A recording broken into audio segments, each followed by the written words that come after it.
Hey guys, welcome back to this week's episode of Investor Intelligence. It's your weekly podcast for all things investment, brought to you by the team at the Property Mentors.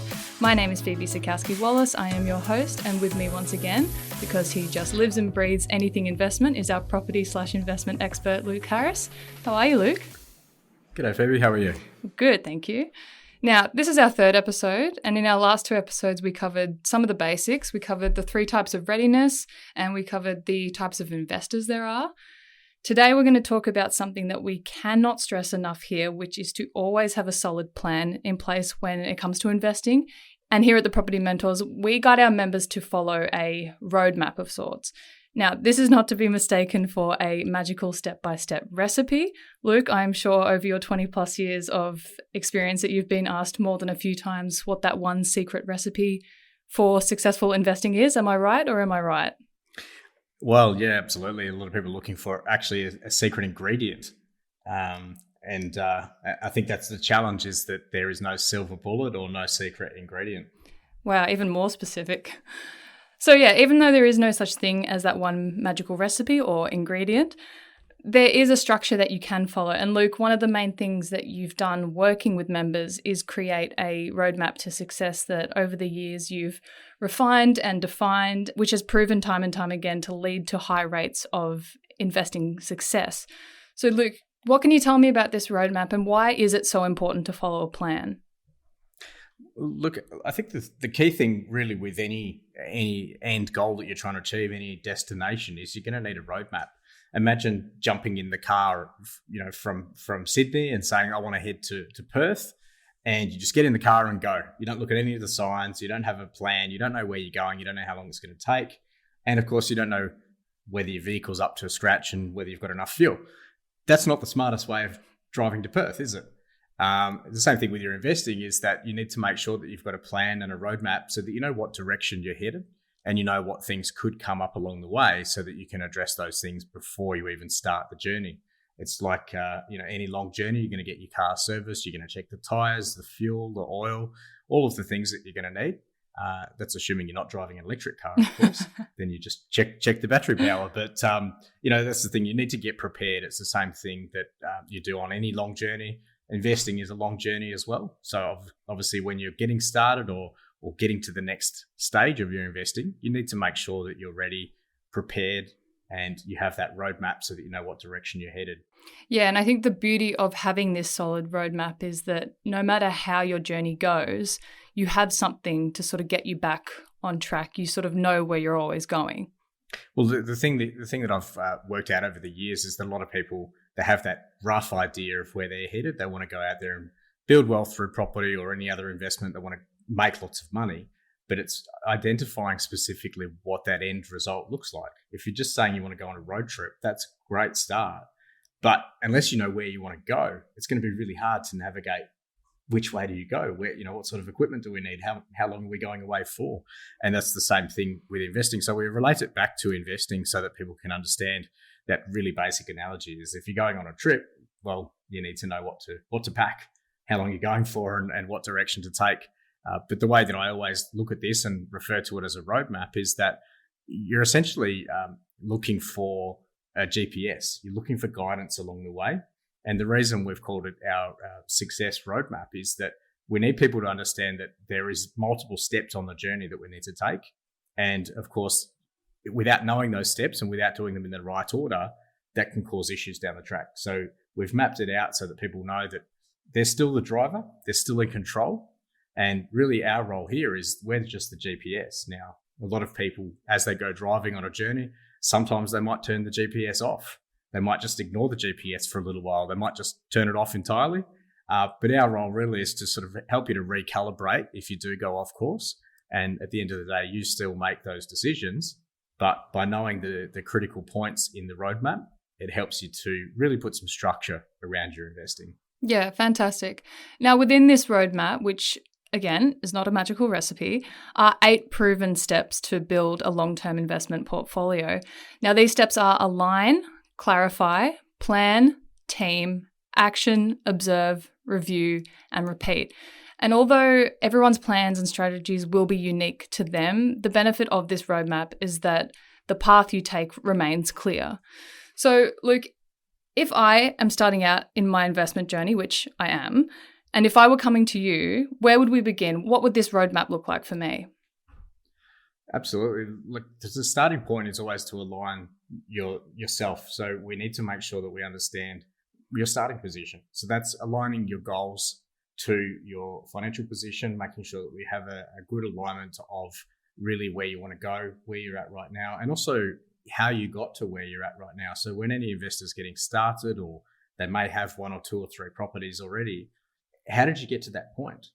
We need to understand how you make financial decisions. And not only do we need to understand, but you need to understand, how do you make financial decisions? How do you actually make a decision to buy a new car? How do you make a decision to buy an investment property? What are your money habits? And what we need to do is align those things to the long-term plan, because unless we know how you behave with money, then it's going to be very hard to make changes if they're needed. And most people have, at some level, bad spending habits. I was very much like this. I was very much out of control with my money, even though I was investing. I was making a lot of money in my early 20s and spent a lot of money in my early 20s. If anyone looks at the photos of the cars that I had over the years, I wasted a lot of money on cars, still do. But I think the key thing is to get that alignment so that you actually understand how you behave around money. And that's the very first and one of the most important steps, is to align yourself with that. Okay, fantastic. So we've evaluated the alignment of my spending, my money habits, and my long-term goals. What's the next step? Well, the next step really is to clarify why you're investing. What are you actually trying to achieve through your investing? And this is really part of the goal setting side of things. So there's a bit of a link between the align and the clarify stages, because obviously we need to align yourself with where you're at right now and how you got to where you're at right now. But we also need to make sure that there's an alignment between expectations around investing. If you don't want to change any of your money habits, if you don't want to get out of your comfort zone a little bit, you want to retire in 2 years with a multi-million-dollar portfolio, but you don't want to change any of your money habits, we need to make sure that that's in alignment. Otherwise, the plan's not going to work. So after we've clarified that, we need to clarify what the goals are and how we can actually put steps in place to achieve it. So the clarify stage is to clarify how comfortable you are to get out of your comfort zone. It's a clarification and understanding of the alignment stage as well, but also getting very clear on what the goals are, because we can't put a plan in place unless we know specifically what you're trying to achieve. And as people might have heard me say before, is that really having those goals there is the most important thing. Nobody's going to go out there and take risks with investing, or get out of their comfort zone, or put money into investments when they could spend it now, if they don't have that really clear goal and that really clear end vision mapped out. Because obviously investing takes time. It can have some risk attached to it. If it didn't have any risk, it would be just like putting the money in the bank. But all investing carries some level of risk. So people aren't going to get out of their comfort zone unless they're very clear and they've clarified exactly why they're doing it. And that's really one of the key things that we do here at the Property Mentors, is to help people get that clarity and get that understanding of why we're doing this. Why do you get up every day and go to work? Why do you get up every day and look at investments? Why do you listen to podcasts about investing? Right? It's because you're trying to achieve a certain thing. So let's get very clear on what it is that we're trying to achieve through this investing. So speaking of goals, what are some of the common dreams or long-term goals that people have when you are at this stage with them?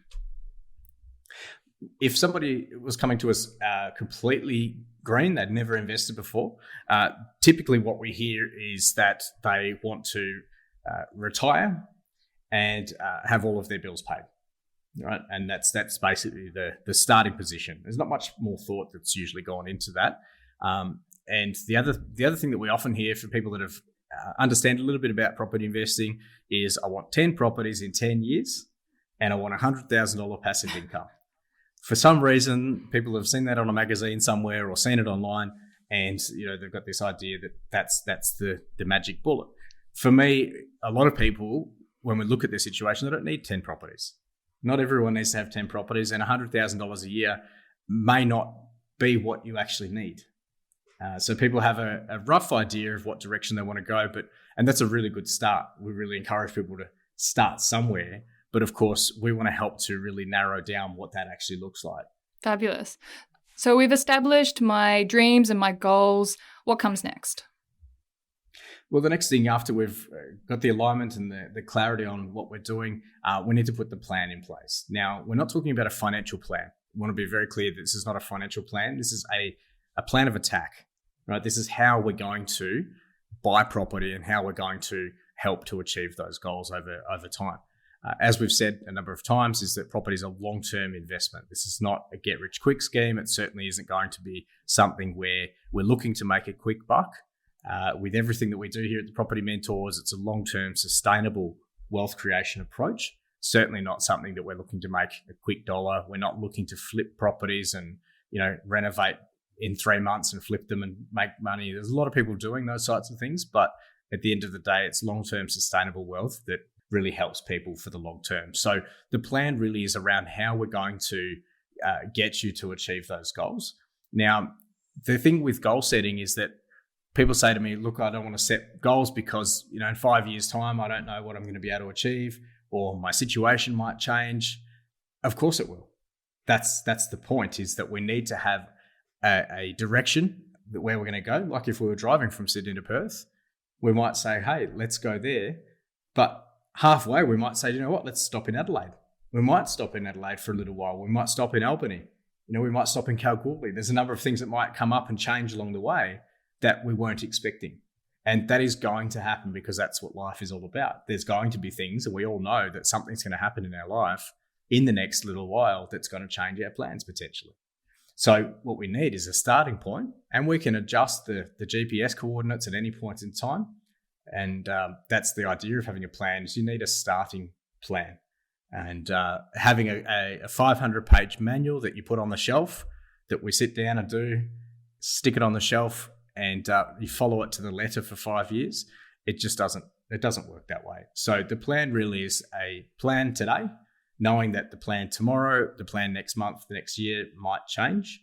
But this is why we have this roadmap process, so that we can keep reassessing and reviewing the plan over time. Yeah, I think it's always good to have a solid goal, but you can also be flexible with how you get there, which I think is quite important for sort of any goal. But so you're saying you would kind of break down your longer term goals into maybe smaller milestones? Absolutely. So you need your big long-term goals, you need your medium-term and your short-term goals. But the cool thing about this is that they're your goals. You get to change them if you want to. Nobody's going to tell you have to do those things. If you will reassess your goals. The goals that I set 10 or 15 years ago are very different from the goals that I've set for myself now. I'm sure, yeah. The goals that I set 2 years ago are different because, of course, you don't know what the future holds. You don't know what your financial position and your work position and your investments, how they're all going to be performing. So all we can do is make assumptions and then keep reassessing. I think the challenge for most investors is if they're not actually following a process, they're going out there and essentially winging it. And I was doing that myself through the first 10 years of my investing. I didn't follow any process. I was just reading everything I could, listening to everything I could, and going out there and trying to make it all work. And it did work. But if I was following a system that's proven to work, and I followed principles that are known to work and doing things in the right order and having the right people around me, that's really what's going to help you to really fast track your success. It's not that it's going to get you a get rich quick type result, but it's certainly going to help you to stick to a process that's already proven to work.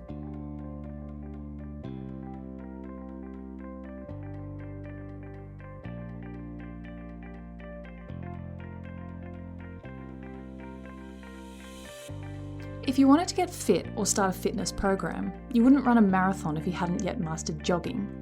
You also wouldn't begin weight training by lifting 30-kilo dumbbells.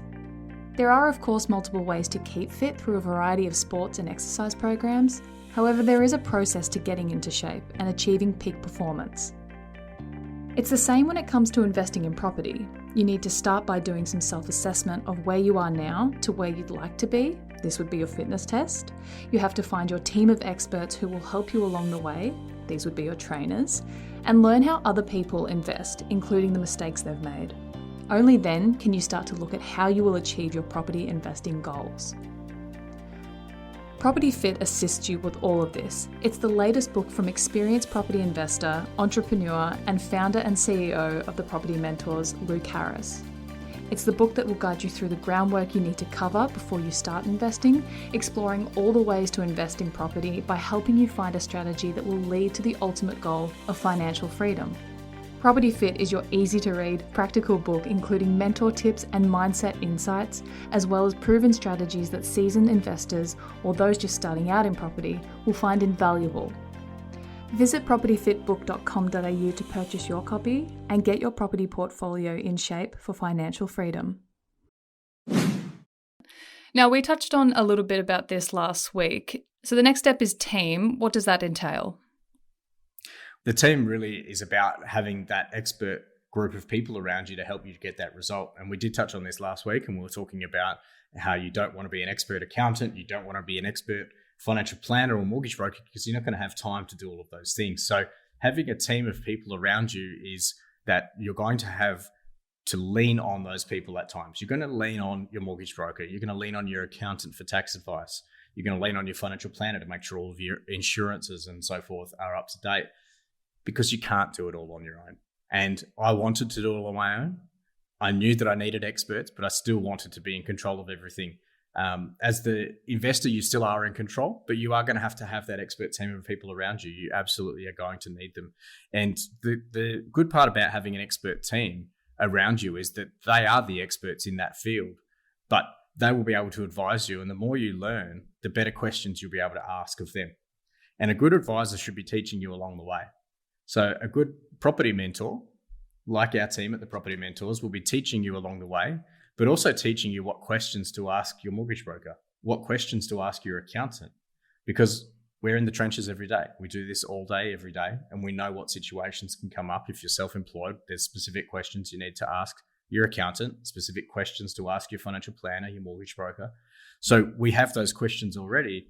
If you don't know what questions to ask your experts, they may never give you the answers because you're simply not asking them. They can't read your mind. So again, having that team of experts around you can help fast track your results and make sure that you're not making decisions that could affect you into the future, which means potentially getting the wrong loans or setting up the wrong structures or any number of things that you might do wrong. But if you ask the right questions, then of course having that team of people around you can really save you who knows how much, tens of thousands, if not hundreds of thousands of dollars by asking the question. The other thing as well about having a team, a lot of people understand that they need a team, but how do you assemble a team? How do you put a team of people together? And I think the key thing here is that we work with a team of people that we've worked with for many years. I use them personally myself. We know them and work with them because they're good at what they do. And the good thing about having a team of people, Phoebe, if I told you needed to get all of your experts in a room, what would you say? Where do I find them? Where do I find them? Okay, here's a list of experts. Get them all in the room. What would happen next? You call them up, get them all in the room, then what?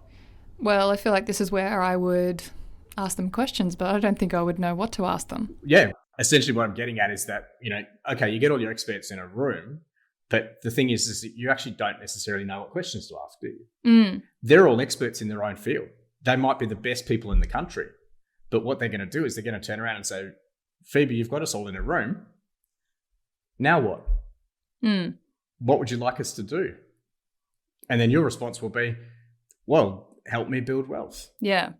And then the next thing you'll say is, how do we start? Where do we do that? So the thing is, if you don't know what steps to take to begin with, you might have the best advisors in the room, but unless they know what the plan and what the strategy is, they can't advise you. Right. Because each of those people are specialists in their own field.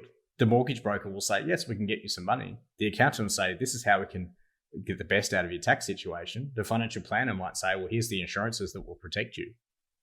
But you need to have that mentor and that advisor there that specializes in property to understand how we're going to build this thing. And this is the key thing, is that our role here as a property mentor is to actually teach you what questions to ask your advisors. Most people, when you talk to them, they understand the benefit of having all of their advisors in a room together. But when we ask investors, how many people have ever had all of their investors in the same room together, or in this environment on a video call together?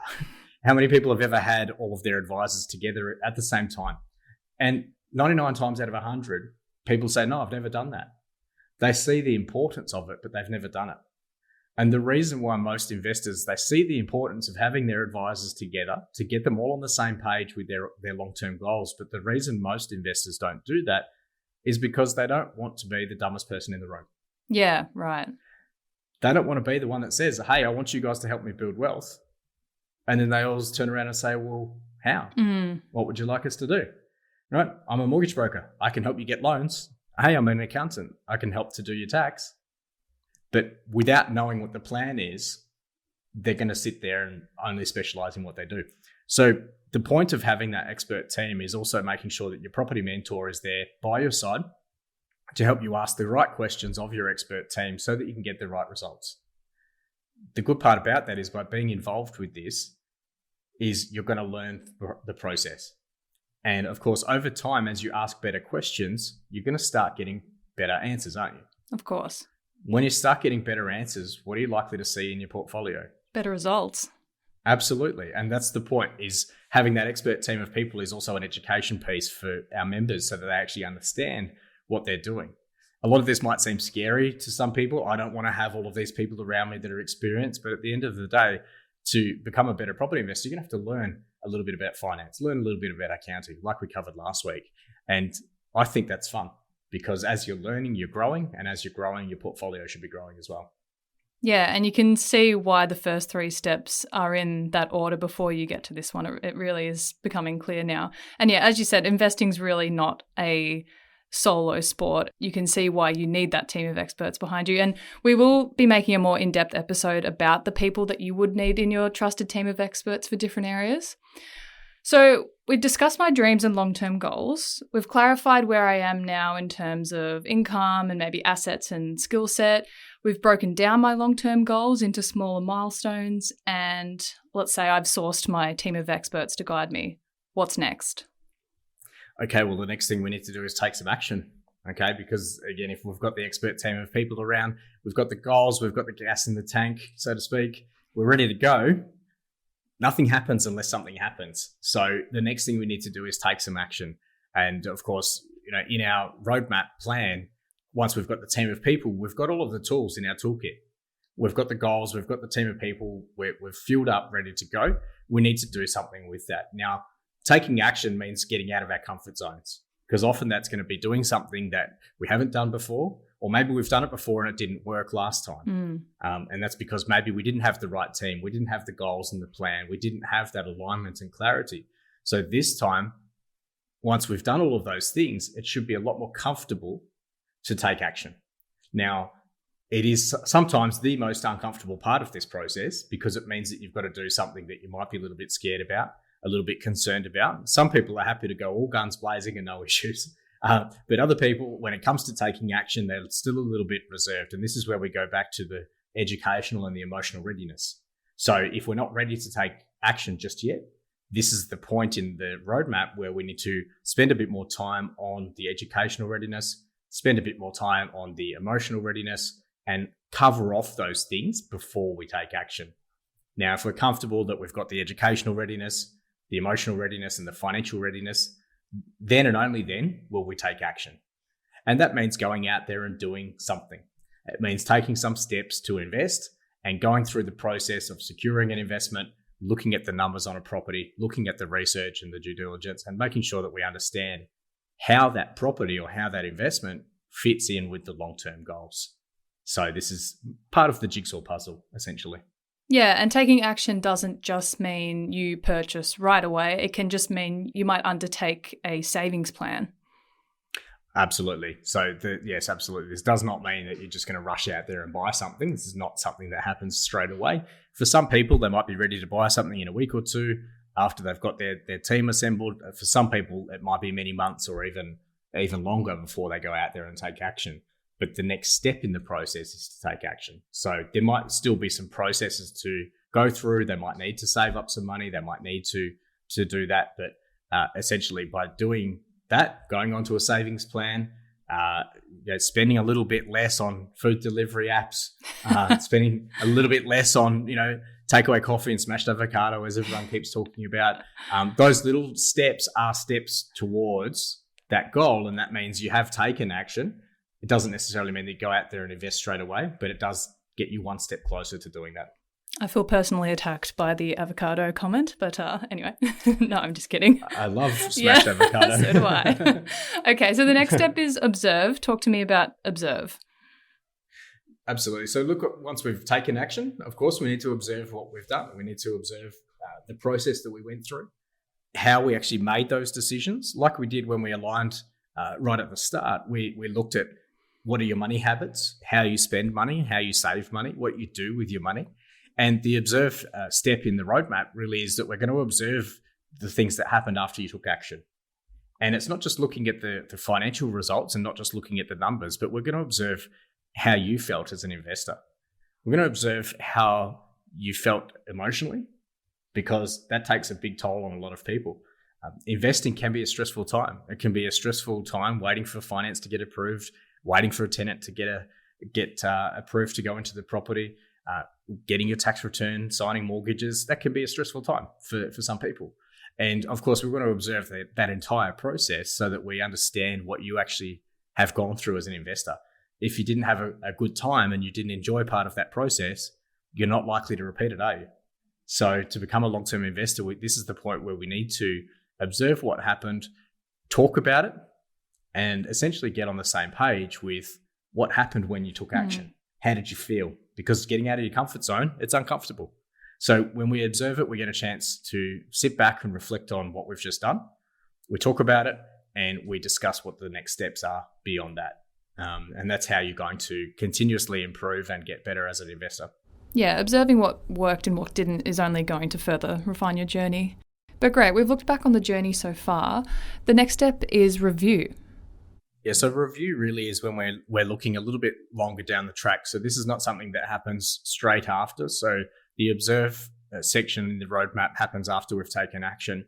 The review process could happen 3, 6, 12 months after the actual investment's taken place, where we're going to review the progress of the portfolio. We're going to review how the numbers are looking, how your tax situation's looking, what your loans look like. And this is an ongoing process. This is not a one-time thing. So the review process might happen 3, 4, 5, 6, many times after we've taken action and observed what happened. So the review process is an ongoing thing, and we need to make sure that we are constantly reviewing the numbers, reviewing interest rates, reviewing your work situation, reviewing your emotions, how you're feeling, what's happening in life, and of course, reviewing the whole situation, really. And then the last step is repeat, the most exciting step. That's it. The last one is relatively self-explanatory, really, is you repeat, go through the whole process again. So we go back to the start, we realign where we're at. So at the start, we are aligning. At this point, we are realigning. And we go back to discuss what you've learned, realign how your money habits have changed, and we discuss how you've adapted to becoming a professional investor. And again, some of these things do take time. So this whole roadmap process could all happen within a 3-month period for some people. And for others, it might take a year or 2 to go through this entire process one time. The repeat process will always come down to your own personal financial situation and whether you're able to purchase another property sooner rather than later. But the process really for everybody is going to be a little bit different as far as timing is concerned, but the actual roadmap process itself isn't going to change. Yeah, fantastic. Well, there you have it. That is our roadmap to success. If you would like to know any more about this, you can actually go to our website and download a free Proven Strategies guide, which will give you a more in-depth description of everything we've talked about today. If you would like to know any more about us at the Property Mentors, you can go to our website and visit our blog, which is linked in our show notes, along with all of our socials.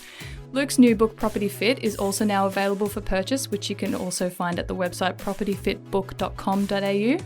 We'll be back in your ears next week when we talk about alternative investment strategies. Until then, thank you so much for listening. And Luke, thank you. Thanks, Phoebe.